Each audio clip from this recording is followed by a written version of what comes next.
எல்லோருக்கும் இனிய மாலை வணக்கம். மக்களை மீண்டுமாய் கவலைப்படுவதை நிறுத்துங்கள் நிகழ்ச்சியிலே இந்த இரவு எல்லோரை சந்திப்பதில் மிகுந்த மகிழ்ச்சி அடைகிறேன். நாம் தொடர்ந்து நிகழ்ச்சியில இன்றைக்கு முன்னோக்கி செல்வதற்கு முன்பாய் இதோ உங்களுக்காக ஒரு சிறிய அட்டவணை ஆலயத்தில் ஒவ்வொரு நாளும் நடைபெறுகிற ஜபங்களை குறித்த விஷயங்கள் ஞாயிறு முதல் ஞாயிறு வரை ஒவ்வொரு நாளும் யூனிவர்சல் ஆலயத்தில் செய்யப்படுவது என்ன கவனியங்கள் நாம் தொடர்ந்து இணைந்திருக்கலாம்.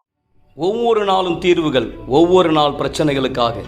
ஏனெனில் எல்லா பிரச்சனைகளுக்கும் ஒரு தீர்வு உண்டு. ஒவ்வொரு நாளுக்கும் ஒரு சிறப்பு ஜெபம் உண்டு.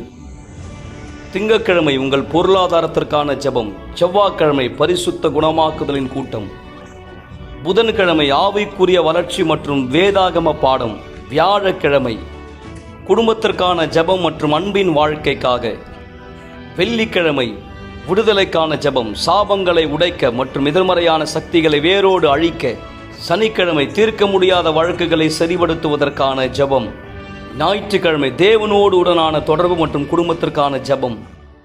இந்த வாரம் முழுவதும் நாம் பேசி கொண்டு வந்ததை போல மக்கள் திங்கள் முதல் நேற்று இரவு வெள்ளிக்கிழமை வரை இதோ இன்று இரவு விசேஷமாய் நாளை இந்த ஜூன் மாதத்தினுடைய கடைசி ஞாயிற்றுக்கிழமை ஆம். ஆனால் மிக விசேஷமான ஒரு ஞாயிறு. காரணம், நாம் இந்த வருடத்தினுடைய ஒரு பகுதியை முடிக்க போகும். 6 மாத காலம் ஒரு பகுதி முடிய போகும். அடுத்த கட்டம் இரண்டாம் பகுதி, இரண்டாம் கட்டம் துவங்க போகிறது.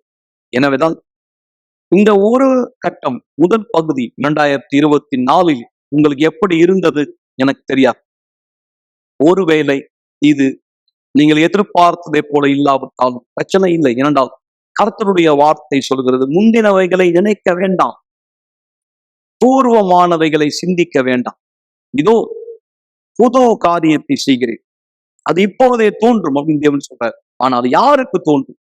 விசுவாசிக்கிறவர்கள், தேவனுடைய வார்த்தையை விசுவாசிக்கிறவர்.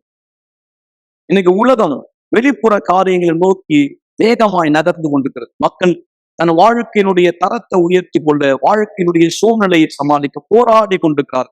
ஆனால் குறிப்பா எது தேவையோ, முதலாவது எது தேவையோ அதை மக்கள் தவற விடுகிறார்கள். எனவேதான் அவருடைய தேடல் தொடர்கிறதே தவிர எதிர்பார்ப்புகள் முழுமை அடையாமல் விரக்தியில முடிகிறதே தவிர வாழ்க்கை முழுமை அடையவில்லை. எனவேதான் இந்த வாரம் முழுவதும் தேவன் உணர்த்துகிறார், எது உங்களுடைய உள்ளத்தை முழுமையாக்க முடியும்? பரிசுத்த ஆவி மட்டும்தான். பரிசுத்த ஆவி தான் உங்க உள்ளத்தை முழுமைப்படுத்த முடியும். பரிசுத்த ஆவி யார்? இயேசுவின் ஆவி, ஆண்டவராக இயேசு தாவே. அவர் உங்களுக்குள் வரும்போது அங்கே வெற்றிடத்துக்கு இடமில்லை, கவலைக்கு இடமில்லை, சோகத்துக்கு இடமில்லை, விரக்திக்கு இடமில்லை, பயத்திற்கு இடமில்லை. என்றால் பரிசுத்த ஆவி வல்லமை பூமி அனைத்தை அவர் நிரப்ப விரும்புகிறார், பூமியிலே வாழும் மக்களை. ஆனால் யார் அவரை முதலாவது யார் அவருக்கு முன்னுரிமை கொடுக்கிறார்?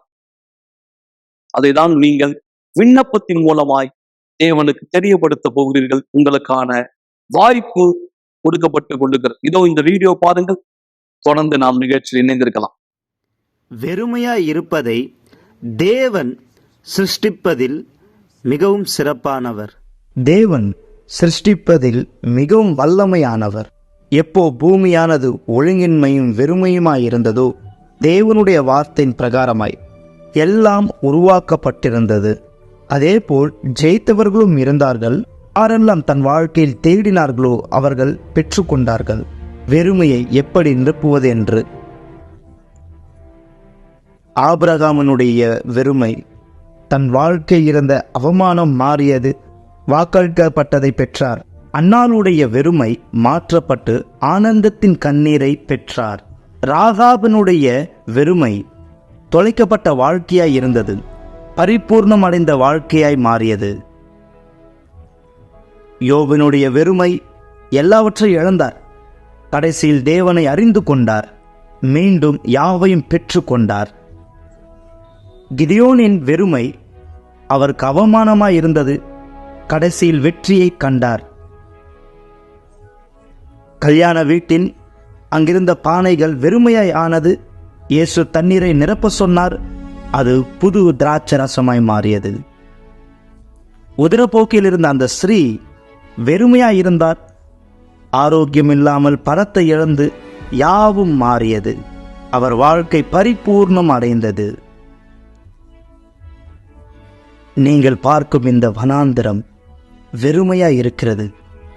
அதே இடத்தில் தேவன் தன் வல்லமை வெளிப்படுத்தினார். பகலில் மேக ஸ்தம்பமாகவும் இரவில் அக்னி ஸ்தம்பமாகவும் நிரப்பப்பட்டது. தேவன் வரும் பிரசன்னம் வெறுமையை நீக்கும். வெறுமையாய் இருந்த அந்த ஜனங்களை வழிநடத்த தேவன் வந்தார். அதனால்தான் அவர் மிகவும் சிறப்பானவர். நிறைவேற்றின வாக்கு தத்தம் பரிபூர்ணம், முழுமையான மாற்றம் அடைவது. எனவே யார் நீங்கள் வெறுமையோடு உங்களுடைய சரீரத்திலும் ஆத்துமாவிலும் இருக்கிறீர்களோ, எனவே உங்கள் வாழ்க்கை அர்ப்பணியுங்கள், நீங்கள் நிரப்பப்படுவதற்காக. ஏனென்றால் அவருக்கு தெரியும் எப்படி சிறப்பான விதத்தில் செய்வதென்று. எனவே வெறுமையின் அவமானத்தை மாற்றிக்கொள்ள விரும்பினால் வாக்களிக்கப்பட்டதை பெற்றுக்கொள்ள வாருங்கள்.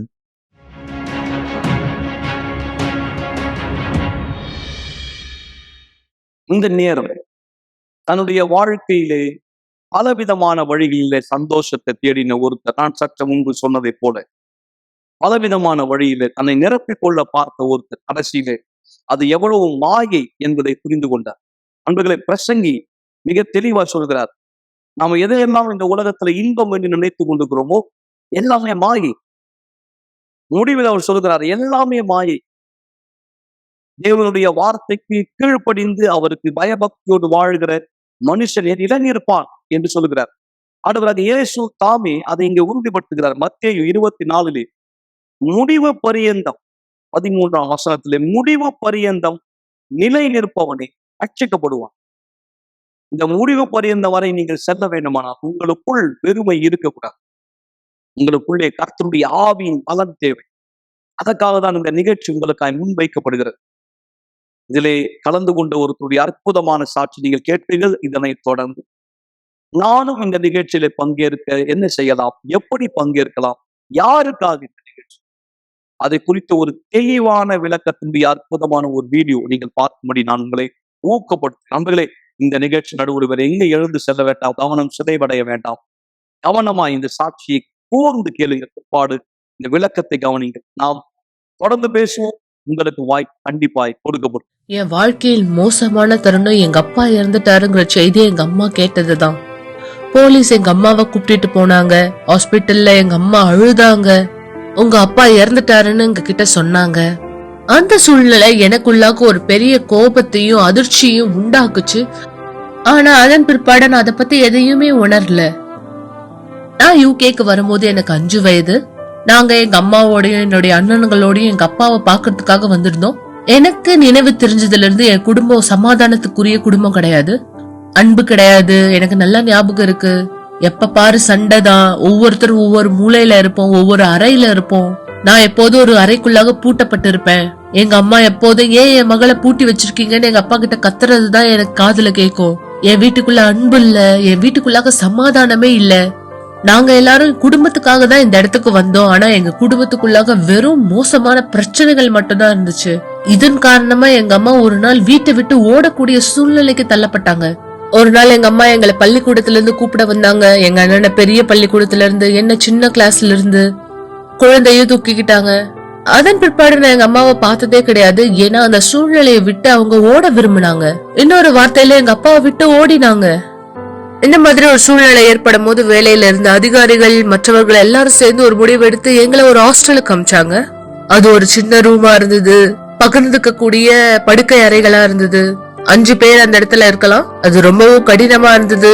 என்னோட பிரைமரி ஸ்கூல் டீச்சர்ஸ் கூட என்னை வந்து பார்க்க ஆரம்பிச்சாங்க. அதன் பிற்பாடு நாங்க ஒரு வீட்டுக்கு நகர்ந்தோம். அந்த இடத்துல நாங்க ஒழுங்கா பள்ளிக்கூடத்துக்கு போக ஆரம்பிச்சோம். எங்களுக்கு தெரியும் எங்க பெற்றோர்கள் ஒன்று சேர்ந்து இல்ல, அதனால நாங்க அதை பத்தி யோசிக்கவே இல்லை. ஆனா ஒரு நாள் போலீஸ் எங்களுடைய வீட்டுக்குள்ளாக வந்து உங்க அப்பா இறந்துட்டாருன்னு எங்க அம்மா கிட்ட செய்தியை சொன்னாரு. எங்களை பின்பற்றி வாங்க, ஹாஸ்பிட்டலுக்கு உங்களை கூட்டிட்டு போறோம்னாங்க. அத கேள்விப்பட்ட நாங்களும் அங்க போயிருந்தோம். எங்க அம்மா தரையில விழுந்து அழுதுட்டு இருந்தாங்க. மேலும் எங்க அப்பா இறந்துட்டாருன்னு எங்க அம்மா சொன்னாங்க. அதை கேட்டது எனக்கு கோபம் வந்தது. அதுக்கும் மேலாக அவர் தற்கொலை பண்ணிக்கிட்டாருன்னு சொன்னாங்க. எனக்கு உண்மையாவே புரியல ஏன் என்னோட கண்களுக்கு முன்பாக அவர் கோழையா இருந்தாருன்னு. அவர்தான் எங்க அம்மாவோட வலிக்கு காரணமா இருந்தாரு. எனக்கு தெரிஞ்ச வரைக்கும் அவர் என் கண்களுக்கு முன்பாக குடும்பத்துக்கு எதுவுமே பண்ணதில்ல, ஒரு மரியாதைக்குரிய நபரா இருந்ததில்ல. அவருக்காக வருத்தப்படக்கூடிய அளவு கூட எதுவுமே இல்லை. எனக்கு அவருக்கு மேல பயங்கரமான கோவம் மட்டும்தான் இருந்தது. இதன் காரணமா சாதாரணமா எல்லா ஆண்களும் அப்படித்தானே நினைக்க ஆரம்பிச்சுட்டேன். இன்னும் சொல்ல போனா ஆண்கள்னாலே நடிக்கிறாங்கிற மாதிரி ஆயிடுச்சு.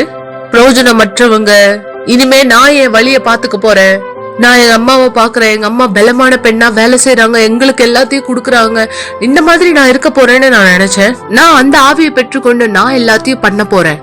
எனக்கு யாரும் தேவையில்லை, எனக்காக வருத்தப்பட யாரும் தேவையில்லை. என் கண்ணுக்கு எது சரியா இருக்கோ நான் அதை பண்ண ஆரம்பிச்சேன். அதனால குடிக்க ஆரம்பிச்சேன், பார்ட்டிக்கு போக ஆரம்பிச்சேன். என் சிந்தனைக்கு நான் தேவையில்லாத காரியம் பண்றேன்னு தோணவே இல்லை. ஆனா ஒரு தருணத்துல நான் சந்தோஷமா இல்ல, நான் எதையோ தேடிக்கிட்டு இருக்கேன்னு உணர ஆரம்பிச்சேன். எனக்குள்ள நான் எதையோ பெற்றுக்கொள்ளணும்னு நினைச்சேன். அதனால நான் நிறைய இடத்துக்கு போக ஆரம்பிச்சேன், அதை தேட ஆரம்பிச்சேன். ஆனாலும் எனக்குள்ள அதை பெற்றுக்கொள்ள முடியல, அந்த வெறுமைத்தன்மை என்னால போக்க முடியல. நான் 17 வயசு பொண்ணு, நான் படிக்கிறேன், யூனிவர்சிட்டிக்கு போறேன், எல்லாமே பண்றேன்னா அது என்னால நிறைவேற்ற முடியல. என் வாழ்க்கையில எல்லாத்தையும் முன்னேற்ற பாதையில போகுது, ஆனாலும் எனக்குள்ள சந்தோஷம் இல்ல. அதை நான் உணர ஆரம்பிச்சேன். ஒரு நாள் ஆலயத்தின் ஊழியத்தின் மூலமா நான் வரவேற்கப்பட்டேன். நான் ஆலயத்துக்கு வரவேற்கப்பட்டேன். அது ஒரு தெருவுல செய்த ஊழியமா இருந்தது. அந்த நாள் அந்த ஊழியத்தின் மூலமா நான் வரக்கூடாதுங்கிறதுக்கு பல காரணங்கள் இருந்தது. எனக்கு சோர்வா இருந்தது. தெருவுல ஊழியம் பண்ணதுனால எங்க அம்மா போக வேண்டாம்னு சொன்னாங்க. அவங்க என்ன அனுப்பவே இல்ல. ஆனா எனக்குள்ள ஏதோ ஒண்ணு போ அப்படின்னு சொல்லுச்சு. எனக்கு நல்லா ஞாபகம் இருக்கு. அதனாலதான் நான் போனேன். அங்க இருந்த அசிஸ்டன்ட் எல்லாம் என்ன வரவேற்றாங்க. நான் எப்ப தேவனுடைய வார்த்தையை கூர்ந்து கவனிக்க ஆரம்பிச்சேனோ அது எனக்கு வித்தியாசமா இருந்தது. என்னதான் நான் கிறிஸ்டியனா இருந்தாலும் ஆலயத்துக்கு போயிருந்தாலும், ஆனா இந்த மாதிரி ஒரு தருணமான விஷயத்த நான் என் வாழ்நாள்ல கேட்டதே கிடையாது. அதன் பிற்பாடு நான் தொடர்ந்து ஆலயத்தின் உறுப்பினரான என் வாழ்க்கைய நேரத்தின் மூலமாவும் எல்லாத்தின் மூலமாவும் யூனிவர்சல் ஆலயத்துக்கு அர்ப்பணிக்க ஆரம்பிச்சேன். நான் வந்த முதல் நாள்ல இருந்தே பரிசுத்த ஆவியானவரை பத்தி கேள்விப்பட்டுட்டு இருக்கேன். நான் ஏற்கனவே வெறுமையா இருக்கிற காரணத்தினால இவங்க பரிசுத்தாவியை பெற்றுக்கொள்ளும் போது நீங்க முழுமையாவீங்க அப்படி இப்படின்னு சொன்னதுனால எனக்குள்ள ஒரு ஆர்வம், நான் இவரை எப்படியாவது பெற்றுக்கொள்ளணும் அப்படின்னு நினைச்சேன். அதன் பிற்பாடு நான் எல்லாவற்றையும் தியாகம் பண்ண ஆரம்பிச்சேன். என்னுடைய ஃப்ரெண்ட்ஸ், என்னுடைய நடவடிக்கை, நான் உடை உடுத்துற விதம், அது செய்யும் போது எனக்கு எளிமையா இருந்தது. ஏன்னா நான் அதோட இன்னும் என்ன பிடிச்சு வச்சுக்கிட்டவளா இல்ல. ஏன்னா எனக்கு பரிசுத்தாவியானவர் வேணுங்கிற காரணத்தினால என்னுடைய மிகப்பெரிய தியாகம் என்னன்னா என்னுடைய பெருமை. நான் எப்படிப்பட்ட நபரா எனக்குள்ளாக இருக்கேங்கிறது தான். நான் இந்த முகமுடிய கழுட்டணும், நான் பலமானவங்கிற முகமுடிய கழுட்டி எரியணும். எனக்கு யாரும் தேவையில்லை, இந்த உதவியும் தேவையில்லை, எல்லாவற்றையும் நான் தேவனிடத்துல கொட்டுனேன், எல்லா இடத்தையும் தேவனிடத்துல சொன்னேன். நான் எப்படிப்பட்டவளா இருக்கேங்கிறத அறிக்கையிட்டேன். எனக்குள்ளாக இருந்த கோபம், மன்னிக்க முடியாத தன்மை, வெறுப்புணர்ச்சி, நான் எப்படி மத்தவங்களை குறை சொன்னேன், என் தந்தைய குறை சொன்னேங்கிறது எல்லாத்தையுமே, ஏன்னா தேவன் உண்மையாவே நான் யாருன்னு தெரிஞ்சுக்கணும்னு நான் விரும்பினேன். அதுதான் எனக்கு உதவி செஞ்சது, என்ன மாத்துச்சு. மேலும் நான் நோக்கத்தை ஏற்படுத்தின, அதன் மூலமா தேவன் பரிசுத்த ஆவியானவரை எனக்கு கொடுத்தாரு. எனக்கு நல்ல நினைவு இருக்கு. அது ஒரு புதன்கிழமை நான் பரிசுத்த ஆவி தேடிட்டு இருந்தேன். அந்த தருணம் அவர் என் மீதாக வருவாருன்னு நான் விசுவாசிச்சேன். அதே போல வந்தாரு. அந்த நாள் நான் ஆலயத்தை விட்டு போகும்போது மிகவும் சந்தோஷமா இருந்தேன். நான் பாக்குற விதத்துல மாற்றத்தை பார்த்தேன். நான் என்னையே புதுசா பார்த்தேன். முன்னாடி எனக்குள்ளாக தாழ்வு மனப்பான்மை, நிறைய பிரச்சனைகள், குழப்பங்கள் இதெல்லாம் இருந்தது. ஆனா இப்ப எனக்கு ஏதாவது ஒரு பிரச்சனை வந்தா நான் அதை பாக்குற விதமே வேற மாதிரி இருக்கு. என்னால ஜெயிக்க முடியுங்கிற நம்பிக்கை எனக்குள்ள இருக்கு. எனக்குள்ள விசுவாசத்தின் கண்கள் இருக்கு. எனக்குள்ளாக புது அடையாளத்தை தேவன் தந்திருக்காரு. என் விசுவாசத்தை தொடர்ந்து செயல்படுத்துறது மூலமா நான் சிறப்பு நிகழ்ச்சியிலும் கலந்துகிட்டேன். அந்த தருணம் நான் ஒரு கடினமான சூழ்நிலையை என் பண வாழ்க்கையில சந்திச்சேன். எனக்கு ரொம்ப சிறிய வயது. ஆனா நான் அந்த தருணத்துல ஹோட்டல் ரூம் எல்லாம் கிளீன் பண்ற நபரா இருந்தேன். அது ஒரு டிசம்பர் மாத சிறப்பு நிகழ்ச்சியா இருந்தது. நான் தேவனிடத்துல சவால் வச்சேன். இல்ல, நான் உங்களை தான் வணங்குறேன், நீங்க எல்லாவற்றையும் படித்தவர், நான் உங்களை வணங்குறேன், உங்க கூட இருக்க, உங்களுக்கு ஊழியம் பண்றேன், உங்களுக்கு உண்மையா இருக்கேன், அதனால நீங்க என் வாழ்க்கைய மாத்தி ஆகணும். இந்த மாதிரி நான் ஒருபோதும் பண்ணதே கிடையாது. இப்ப நான் சொன்ன எல்லாமே உங்களுக்கு தான் ஆண்டவரே. என்னுடைய பிளாட், என்னுடைய வீட்டுக்குள்ளாக இருந்த பொருட்கள், ஃப்ரிட்ஜ், வாஷிங் மிஷின், என் வீட்டுக்குள்ளாக இருந்த எல்லா பொருட்களையும் நான் வித்தேன். இன்னும் சொல்ல போனா நான் தரையில ஒரு பாய் போட்டுதான் படுத்திருந்தேன். எனக்குள்ள ஒரே உறுதி, என்னுடைய விருப்பத்தை பாருங்க, அதை பார்த்து நீங்க என்ன ஆசீர்வதிங்க ஆண்டவரே. இந்த மாபெரும் மாற்றத்தை உங்களால மட்டும்தான் பண்ண முடியும். இந்த பிரச்சனையை, இந்த பகுதியில இருக்க பிரச்சனையை உங்களால மட்டும்தான் மாத்த முடியும் நான் சொன்னேன். அதன் பண்ண பிற்பாடு என்னுடைய வாழ்க்கை மாற ஆரம்பிச்சது. எனக்கான கதவுகள் திறக்க ஆரம்பிச்சது. நான் வேற ஒரு வேலைக்கு போக ஆரம்பிச்சேன். அந்த வேலை எனக்கு ஒரு கல்லு மேல நடக்கிற மாதிரி. அதன் பிற்பாடு நான் என்னுடைய சிறப்பு நிகழ்ச்சிக்கான பலன்களை திரும்பவும் பார்க்க ஆரம்பிச்சேன். நான் எந்த வேலைகளை எதிர்பார்த்துட்டு இருந்தனோ, எந்த ஆசீர்வாதத்தை எதிர்பார்த்துட்டு இருந்தனோ, அது எல்லாமே எனக்கு கிடைக்க ஆரம்பிச்சது. இந்த வேலையில நான் முன்னேற்றத்தை பாக்குறேன். உண்மையாவே நான் எப்படிப்பட்டவளா இருந்தேனோ அதுக்கு இது தகுதியானது கிடையாது. நான் முன்னாடி சோம்பலா அந்த மாதிரி இப்ப எதுவுமே இல்ல. என்னுடைய பண வாழ்க்கை, படிப்பு, என்னுடைய வேலை ஸ்தலம் எல்லாமே தேவன் என்ன இருக்க வேண்டிய இடத்துல வச்சிருக்காரு. இது தேவனால மட்டும்தான் கூடும். அந்த வருஷம் என் பண வாழ்க்கையும் என் வேலையும் ஆசீர்வதிச்ச மாதிரி என்னுடைய அன்பின் வாழ்க்கையும் தேவன் ஆசீர்வதிச்சாரு. தேவன் எனக்கான ஏற்படுத்தின மனுஷன். நான் பரிசுத்தாவியை பெறதுக்கு முன்னாடி ஒரு நல்ல உறவுக்குள்ள வர நான் தயாரா இல்லை. நான் பரிசுத்தாவி பெற்ற பிற்பாடு, மாற்றத்தை பெற்ற பிற்பாடு எனக்குள்ள மாத்தி எனக்குள்ள இருக்கக்கூடிய எல்லாவற்றையும் எடுத்துட்டு கெட்ட விஷயம் எல்லாத்தையும் எடுத்தார். இப்போ என்னுடைய விசுவாசத்துல உதவி செய்யற ஒரு ஆளா, எனக்கு விசுவாசத்துல உதவி செய்கிற ஒரு ஆளா, இதுதான் நான் பிரிசிலாக்குள்ள பார்த்தேன். எனக்கு உதவி செய்யற ஒரு ஆளா, ஆவிக்குரிய வாழ்க்கையில என்னுடைய விசுவாசத்துல உதவி செய்யற ஒரு ஆளா, இந்த மாதிரி விஷயத்தை தான் நான் கேட்டுட்டு இருந்தேன் தேவன்கிட்ட.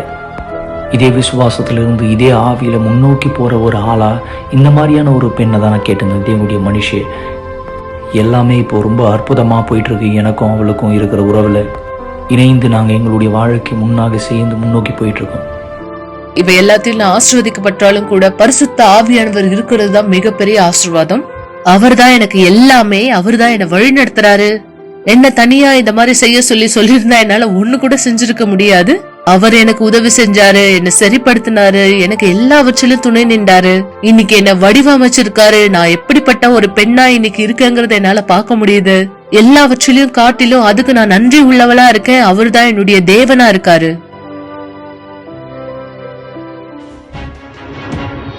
ஃப்ரேம் இங்கே உங்களுக்கு தெரியுதா? எனக்கு தெரியல உங்களுக்கு தெரியுதா அப்படின்னு. நீங்கள் பார்க்குறீங்களா? இங்கே இது ஒரு வட்டம், ரவுண்டாக இருக்குது. இது அப்படியா, இது வட்டமாக இருக்குது. இது அப்படியான ஒரு முக்கோணம். இதுதான் நீங்கள், இதான் உங்களுடைய வாழ்க்கை.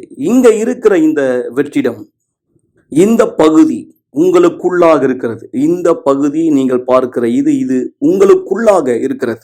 இது உங்களுடைய உட்புறம். அப்படியான இந்த தாழ்வு மனப்பான்மைகள், இல்லை யாரும் உன்னை விரும்பலை, யாருக்கும் நீ தேவையில்லை, உயரமான ஒருத்தர் தான் உன்னோடு கூட இருக்க விரும்புகிறார், இப்படிப்பட்ட சில எண்ணங்கள். ஏன் நீ இப்படி பிறந்த, ஆண்டவர் கூட உன்னை விரும்பலை. சரி, இப்படியான இந்த எல்லா எண்ணங்கள் தான் தானியேலாக்குள்ளாக இருந்தது. யார் இந்த வெறுமையை நிரப்ப முடியும்? இந்த வெறுமை நம்ம எல்லோருக்குள்ளாகவும் இருக்கிறது.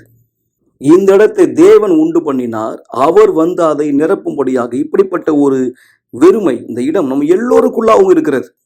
மக்கள் என்ன செய்யறாங்க? இதுதான் மக்கள் இப்படியா செய்யறாங்க. பொருந்தாத ஒன்றை எடுக்கிறாங்க, பொருந்தாத ஒன்றை மக்கள் கொண்டு வராங்க. இந்த பொருந்தாத ஒன்றை கொண்டு அந்த இடத்துல பொருத்தும்படி அப்படியே மக்கள் வைக்கிறார். இந்த முக்கோணம் இந்த இடத்துல பொருந்தாது. இது ரொம்ப பெருசா இருக்கு. அதாவது இது இந்த வட்டத்துக்குள்ள வைக்கிறதுக்கு பொருந்தாம சின்னதா இருக்கு. வெறுமையா இருக்கிற மக்கள் தங்களை நிரப்பிக்கொள்ள பார்ப்பாங்க. எப்படி? ஒரு திருமணத்து மூலமா. அதாவது தனிமையா இருக்கிறவங்க, இல்ல எனக்கு திருமணம் ஆயிடுச்சுன்னா நான் வெறுமையா இருக்க மாட்டேன், நான் சந்தோஷமா இருப்பேன். இல்ல எனக்கு குழந்தைகள் வேணும், எனக்கு பிள்ளைங்க பிறந்துட்டாங்கன்னா நான் சந்தோஷமா இருப்பேன். பல வழியில முயற்சிக்கிறாங்க நிரக்கும்படி. நான் பள்ளிக்கூடம் சென்று விட்டால், நான் படித்து முடித்தா சம்பாதிப்பேன். இப்படி எல்லா விதமான காரியங்களை கொண்டு, வெளிப்புறத்துல இருக்கிற எல்லா விஷயங்களை கொண்டு நிரப்ப விரும்புறாங்க, உட்புறத்தை மூடும்படி. ஆனால் கண்டிப்பா அப்படி நடக்க சாத்தியமில்லை, வாய்ப்பில்லை. எனவே நீங்க எதை வேணாலும் கொண்டு வரலாம் நிரக்கும்படி. ஆனால் அந்த வெற்றிடமானது கண்டிப்பா நிரக்கப்பட முடியாது. தேவனால மட்டும்தான் அந்த வெற்றிடத்தை நிரப்ப முடியும். அப்போதான் அந்த இடத்துக்கு யார் வரா? பரிசுத்த ஆவியானவர். அவர்தான். பரிசுத்த ஆவி ஒருவருடைய வாழ்க்கைக்குள் நுழையும் பொழுது, அப்பொழுது நீங்கள் பார்க்கலாம், அங்கே அந்த வெறுமை, அந்த வெற்றிடம் முழுமையாக நிரப்பப்பட்டு விட்டது. அவங்க புரிந்து கொண்ட பிற்பாடு, நான் பரிசுத்தாவினுடைய அபிஷேகத்தை பெற வேண்டும். அவங்க அப்படியா பீடத்து மேல ஏறி வந்தாங்க. அவங்க சொன்ன பிரகாரமா சிறியவங்களா மேலே ஏறி வந்தாங்க. ஒரு ராட்சத தோற்றமா கீழே இறங்கி சென்றாங்க. அப்படியா தான் அவர் ஒரு நபரை உட்புறத்திலிருந்து மாற்றம் அடையும்படி செய்கிறார். அந்த வெறுமை நீங்கியது. அதாவது தாழ்வு மனப்பான்மை மறைந்தது. அல்லது மற்ற எண்ணங்கள், நான் இப்படி இருக்கிறேன், அசிங்கமா இருக்கிறேன், நான் அப்படி இருக்கிறேன், இந்த மாதிரி எல்லா விதமான எண்ணங்களும் முடிவுக்கு வந்துவிடும். அந்த பெருமையான ஒருத்தர், பழக கடினமான ஒருத்தர், பிரச்சனை கொடுக்கிற ஒருத்தர் இனி இல்லை. பரிசுத்த ஆவி ஒருத்தர் வாழ்க்கைக்குள்ள பிரவேசிக்கும் போது அந்த நபர் முழுமை அடைகிறார். முழுமை. அந்த நபர் வேற எந்த காரியமும் செய்ய வேண்டிய அவசியம் இல்லை. மக்கள் சொல்லி நீங்க கேட்டுக்கலாம், என்னால தனியா இருக்க முடியல, என் வாழ்க்கை நான் முடித்துக் கொள்ள போறேன், என்னால முடியல தனியா. ஆனால் நான் குணமாக்கப்பட்டு பரிசுத்தாய் பெற்றுக்கொண்ட பிற்பாடு எனக்குள்ள இனி அந்த வெறுமை இல்லை, நான் இனி அப்படி உணரவில்லை. அவங்க தனிமையா இருந்தாங்க. ஆனா உடனடியா ஒரு உறவு முறையை தேடணும்னு சொல்லி அவங்க எந்த விதமான ஆதங்கத்தோடையோ கவலையோடவோ இல்லை. காரணம், பரிசுத்த ஆவி ஏற்கனவே அந்த நபரை முழுமையாக்குகிறார், நிரப்புகிறார். எனவே இஸ்ரவேல் சிறப்பு நிகழ்ச்சியானது இருக்கிறது மிக சரியாக, முதன்மையாக, பிரதானமாக இதற்காக தான், இதை செய்வதற்காக தான் இஸ்ரவேல் சிறப்பு நிகழ்ச்சி முக்கியமாக இருக்கிறது. வெறுமையை நிரப்பும்படி, அதான் பரிசுத்த ஆவியானவரை பெறுவது. இவர் இங்க இல்லாம நீங்க வாழ்க்கையில் வேற எதை பெற்றாலும் அதனால எந்த விதமான ஒரு அர்த்தமும் பிரயோஜனமும் இல்லை.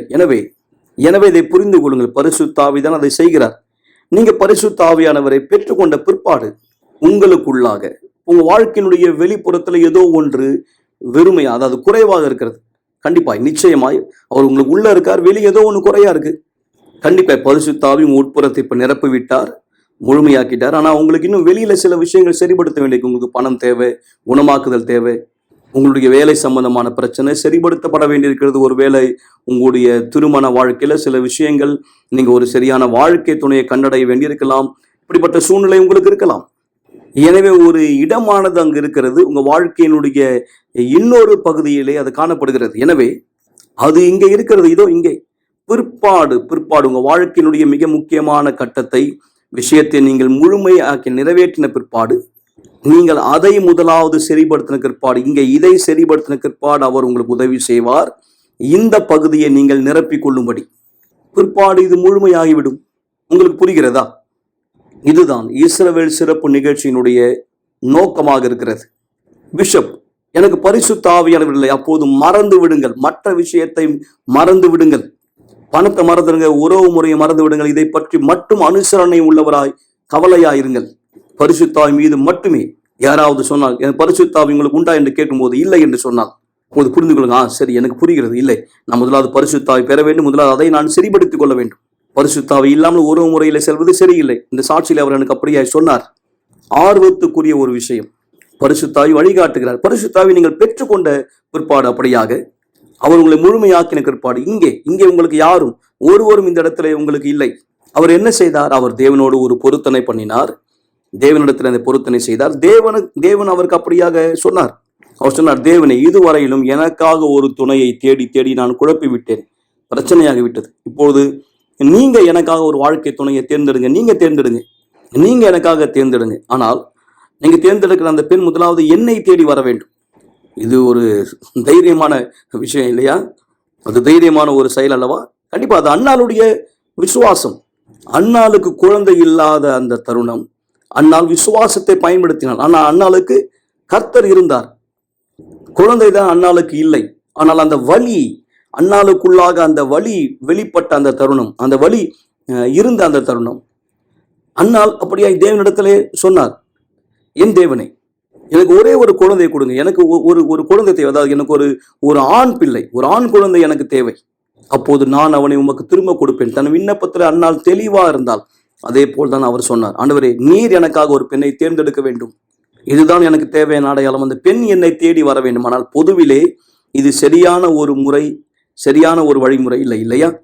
பொதுவா பெண்கள் தான் ஆண்கள் தன்னை தேடி வரணும் எதிர்பார்ப்பாங்க. ஆனா அவர் தான் செய்த அந்த தவறுகளினால் சோர்ந்து போன ஒருவராய் இந்த அன்பின் சிகிச்சையிலே அவர் அப்படியாக சொன்னார், எனக்கு என்ன தேவைன்னா இதுதான் எனக்கு தேவை என்று அவர் சொன்னார். கண்டிப்பா நீங்க அவர் செய்த மாதிரியே நீங்க செய்யணும் அப்படின்னு நான் உங்களுக்கு ஆலோசனை கொடுக்கவில்லை, நிச்சயமா இல்லை.